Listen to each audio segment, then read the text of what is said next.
જય શ્રી કૃષ્ણ. કાલે તમને મારા શીરાની રેસીપી બહુ જ ગમી અને તમે મને બહુ બધાએ પ્રેમ આપ્યો છે.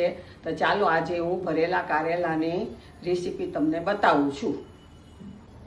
જો કારેલાની મેં છાલ ઉતારી નાખવાની પહેલાં, અને પછી આપણે એના કટિંગ કરવાના, અને પછી અંદરથી જે બિયા નીકળે એ બિયા આપણે કાઢી નાખવાના છે બધા. હવે આપણે એને મીઠાથી ભરવાના છે.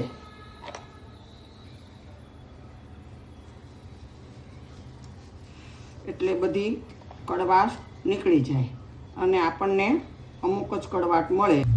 કારેલા મીઠું ભરેલા બાફી નાખવાના છે. 3 સીટી વગાડવાની આપણે.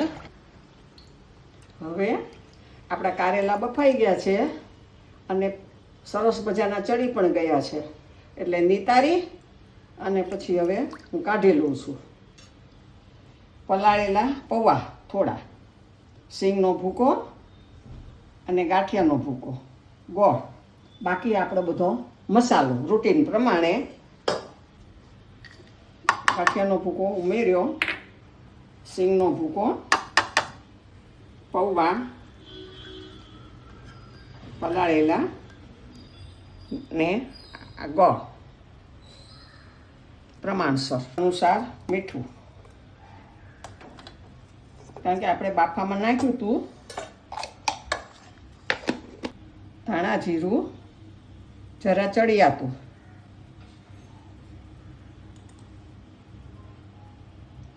તીખું ખાતા હો એ પ્રમાણે મરચું,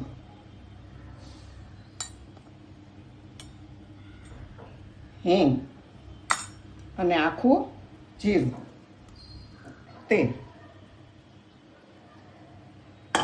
મિશ્રણ કરવાનું. આપણે આ જે સંભારો તૈયાર કર્યો છે એ આપણે આવી રીતે ભરી દેવાનું છે કારેલામાં. કારેલા ભરાઈ ગયા છે.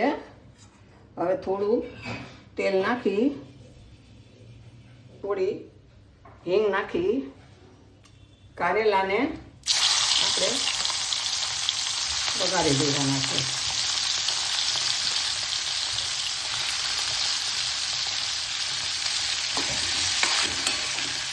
થોડા સુધી વારે લાવવું પડે. વધેલો મસાલો હોય એ પણ આપણે ઉપર નાખી દેવાનો.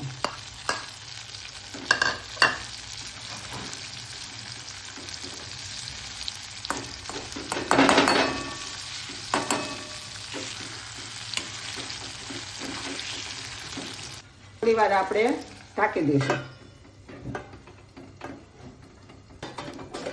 ખોલું છું. તેલ છૂટી ગયું છે અને આપણું શાક તૈયાર થઈ ગયું છે. ભરેલા કારેલાનું શાક.